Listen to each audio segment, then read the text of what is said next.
تو ہمیں چاہیے کہ ہم موت کے لیے تیار رہیں. ہمیں نہیں معلوم کہ ہمیں کس حال میں موت آئے گی. میں اپنی بات کو ذرا سمیٹنا چاہ رہا ہوں. امید ہے کہ آپ توجہ سے بات سنیں گی کہ ایک شخص کو دشمنوں نے قتل کیا اور نہر میں پھینک دیا اور اس کی لاش پانی کے اندر کئی دن ڈوبی رہی.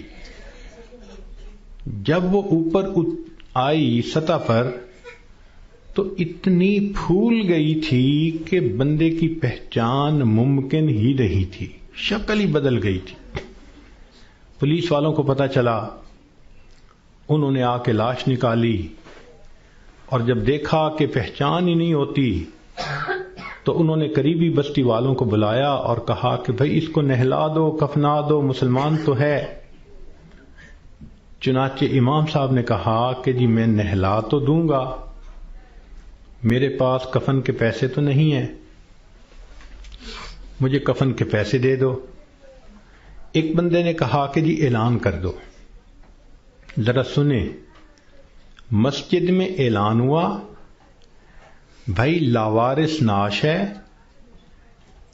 کفن خریدنا ہے، چندہ لاؤ. کوئی روپیہ لایا، کوئی 2 لایا، کوئی 5 لایا.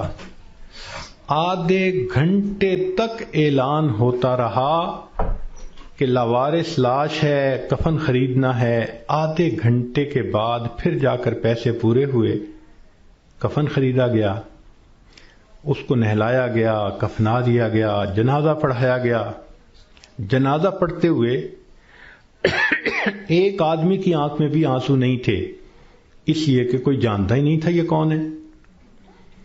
جب اس کو دفن کیا گیا تو 3 مہینے کے بعد کیس کی حقیقت کھلی.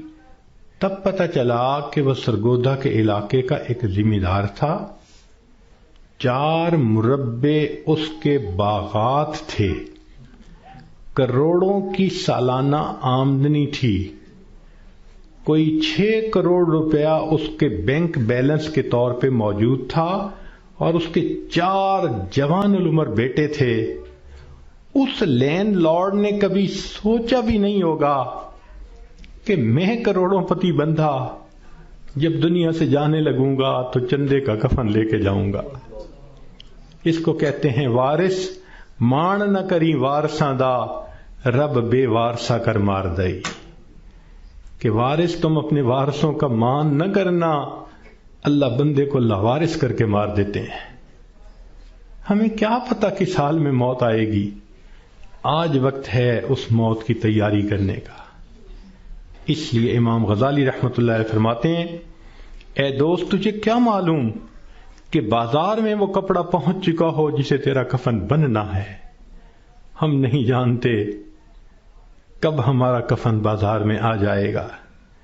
لوگ یعنی شادی اور بیاہ میں مشغول ہوتے ہیں اور ان کو نہیں پتہ ہوتا ان کے کفن کا کپڑا پہنچ چکا ہوتا ہے. اس لیے چاہیے کہ ہم موت کی تیاری کریں، نیکی کریں، جھوٹ کی زندگی سے بچیں، سچ کی زندگی کو اختیار کریں، نبی علیہ السلام کی ایک ایک سنت کو اپنائیں تاکہ موت کے لیے ہم بھی تیار رہیں. کیا معلوم کب جانا پڑ جائے. ہمارا حال تو وہی ہے کہ بارات پہنچ گئی تھی اور لڑکی والے لڑکی کے کان سلوانے گئے ہوئے تھے کہ جی ہم نے کانوں میں بالیاں ڈالنی ہیں. جیسے اس لڑکی والوں کو شرمندگی ہوئی، وہی حال ہمارا ہے کہ ملک الموت پہنچ جائیں گے اور ہم نے ابھی تیاری ہی نہیں کی ہوگی.